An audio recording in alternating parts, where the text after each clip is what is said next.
आज हमारी दुनिया में बहुत सारे लोगों के बीच बहस चलती रहती है, जैसे कि विराट कोहली बेहतर है या बाबर आजम, चाय बेहतर है या कॉफ़ी बेहतर है। तो दोस्तों आज एक ऐसी भी बहस है जिसमें कि लगभग पूरी दुनिया ही इन्वॉल्व है, वो है सैमसंग या एप्पल। दोनों में से कौन सा बेस्ट है।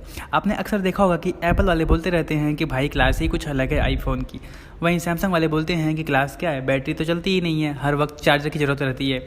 खैर सवाल यह है कि सैमसंग और एप्पल की खींचतान तो चलती ही रहेगी, लेकिन सवाल ये बनता है कि आखिर जंग है किस चीज़ की, कौन है दोनों में सबसे बड़ा बेस्ट। तो चलिए आज इस वीडियो में ऐसा ही कुछ जानने की समझने की कोशिश करते हैं। दोस्तों आपको जानकर हैरानी होगी कि दुनिया में हर तीसरे इंसान के पास सैमसंग है, तो वहीं मार्केट में आज भी सबसे ज़्यादा क्रेज एप्पल का ही है। लोग आईफोन 13 के बाद आईफोन 14 का वेट ऐसे कर रहे थे जैसे कि घर में कोई छोटा भाई आने वाला हो।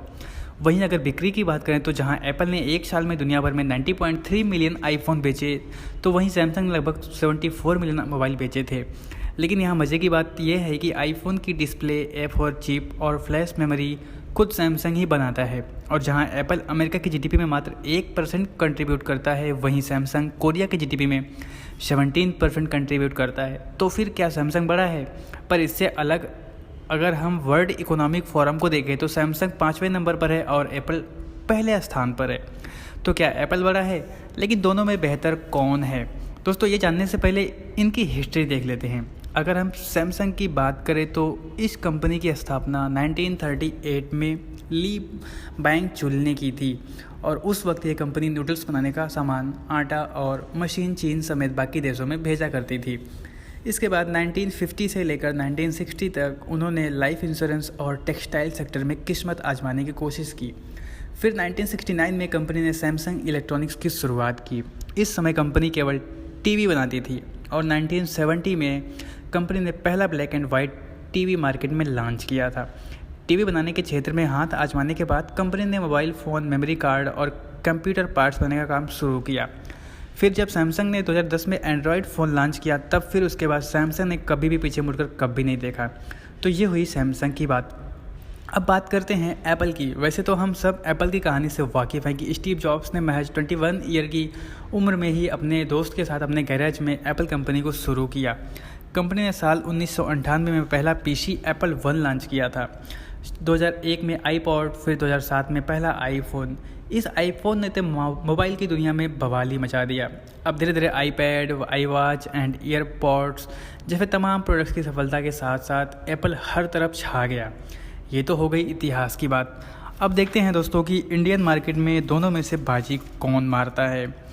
दोस्तों अगर हम भारतीय बाज़ार की बात करें तो जहां एप्पल का मार्केट शेयर सिर्फ 2.86% है, वहीं सैमसंग का मार्केट इस मामले में तो आसमान की ऊंचाई पर है। यानी कि भारतीय मार्केट में सैमसंग के 21.38% मोबाइल हैं, या फिर ये भी कह सकते हैं कि अगर आप अपने आसपास देखेंगे तो जहां आपको एक दूसरे के पास सैमसंग देखने को ही मिलेगा। वहीं आईफोन काफ़ी कम लोगों के पास मिलेगा। वैसे आपके दोस्तों के पास एप्पल या सैमसंग के फ़ोन ज़्यादा हैं? आप कमेंट जो बताइएगा। दोस्तों ये सब तो ठीक है, पर परफॉर्मेंस में कौन अच्छा है? चलिए पहले आपको ये बता दें कि सैमसंग किन चीज़ों में आईफोन को मात देता है। दोस्तों फाइल शेयरिंग, जब भी आईफोन की बात आती है तो फाइल शेयरिंग सबसे पहले याद आता है। लेकिन सैमसंग की बात करें तो सैमसंग में हम फाइल को अंदर या बाहर दोनों तरीके से शेयर कर सकते हैं। ये बहुत ही आसान और यूनिवर्सल है, जैसे हम जैसे चाहें वैसे फाइल को शेयर कर सकते हैं, जैसे कि ब्लूटूथ के जरिए, थर्ड पार्टी ऐप जैसे कि शेयरिट। तो शेयरिट के जो ऑप्शन हमें सैमसंग में मिलते हैं वो आईफोन के मुकाबले बहुत ही बेहतर हैं। दोस्तों नेक्स्ट है कस्टमाइजेशन। अब बात करते हैं कस्टमाइजेशन की, जिसका मतलब है आप जब चाहें तब अपने मोबाइल को कस्टमाइज कर सकते हैं, यानी कि उसका लुक सॉफ्टवेयर वाइज बदल सकते हैं। जैसे कि आप अपने फ़ोन में थीम, वॉलपेपर और वाइजेट बदल सकते हैं, आइकॉन को एक जगह पर दूसरी जगह पर रख सकते हैं, लॉन्चर बदल सकते हैं और लॉक स्क्रीन भी बदल सकते हैं। जैसे हम आईफोन में हम कुछ ही चीज़ें कर सकते हैं, जैसे कि वॉलपेपर को चेंज कर सकते हैं, आइकॉन को एक जगह से दूसरी जगह पर ले जा सकते हैं, और इसके अलावा आईफोन को सैमसंग की तरह कस्टमाइज करना बिल्कुल भी पॉसिबल नहीं है। दोस्तों नेक्स्ट बात करते हैं मल्टीटास्किंग या फिर मल्टी विंडो की। दोस्तों मल्टीटास्किंग और मल्टी विंडो की उसका मतलब है एक साथ कई काम को करना। जैसे कि सैमसंग में हम नेट ब्राउजिंग करने के साथ साथ ही व्हाट्सअप भी इस्तेमाल कर सकते हैं, उसके बाद दोस्तों को मैसेज भी कर सकते हैं। तो इस तरह से हम एक साथ बहुत सारे काम सैमसंग में कर सकते हैं, लेकिन आईफोन में ऐसा बिल्कुल भी नहीं है। आईफोन में हम एक वक्त पर एक ही काम कर सकते हैं, तो मल्टीटास्किंग के मामले में भी सैमसंग ही बेहतर है। तो ये तो हो गया सैमसंग आईफोन से अच्छा है, लेकिन इसका मतलब ये कतई नहीं है कि आईफोन सैमसंग से अच्छा है। दरअसल दोस्तों, कई चीज़ें ऐसी हैं जिनमें आईफोन का कोई मुकाबला नहीं, जैसे कि कैमरा क्वालिटी। आईफोन और सैमसंग की कैमरा क्वालिटी को कंपेयर किया जाए तो आईफोन की कैमरा क्वालिटी बहुत ही अच्छी होती है।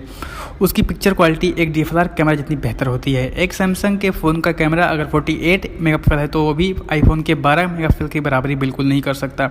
एप्पल अपने आईफोन की स्पेसिफिकेशन को बजाय क्वालिटी पर ज़्यादा ध्यान देती है, इसलिए इसकी क्वालिटी सैमसंग के मुकाबले काफ़ी बेहतर होती है। दोस्तों, अब हम बात करते हैं ऑप्टिमाइजेशन की। एप्पल अपने फ़ोन के कंपोनेंट खुद डिज़ाइन करता है, क्योंकि उसको पता है कि फ़ोन में क्या क्या कंपोनेंट और स्पेसिफिकेशन हैं। जो सॉफ्टवेयर आईफोन में होता है वो एप्पल ने खुद बनाया है, तो उस फ़ोन को ऑप्टिमाइज़ करना यानी कम बैटरी का भी पूरा इस्तेमाल करना एप्पल को अच्छी तरीके से आता है दोस्तों। और उसके अलावा एप्पल फ़ोन के बहुत ही कम मॉडल्स हैं, और यही मॉडल उन्हीं मॉडल को देखकर उनके iOS को अच्छे पे तैयार करता है।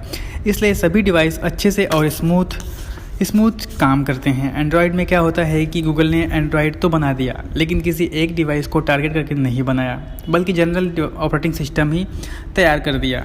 दोस्तों, अब हम बात करते हैं ऐप क्वालिटी और अवेलेबिलिटी की। दोस्तों, एंड्रॉयड के प्ले स्टोर में और एप्पल स्टोर में बहुत सारे ऐप मौजूद रहते हैं। आईफोन के ऐप्स एंड्रॉयड के ऐप से क्वालिटी में ज़्यादा अच्छे होते हैं। ऐसी बहुत सी ऐप्स हैं जो एंड्रॉयड के मुकाबले आईफोन में ज़्यादा फीचर्स देती हैं, क्योंकि उनका डिज़ाइन भी काफ़ी अच्छा रहता है। दोस्तों, आपने वो कहावत तो सुनी होगी कि हर सिक्के के दो पहलू होते हैं। कुछ चीज़ों में आईफोन बेहतर है और कुछ चीज़ों में सैमसंग। बाकी आपके ऊपर डिपेंड करता है कि आपको कौन सा फ़ोन पसंद है। दोस्तों, आपको कौन सा फ़ोन पसंद है आप कमेंट जो बताइएगा और वीडियो का लाइक करिएगा। Thank you.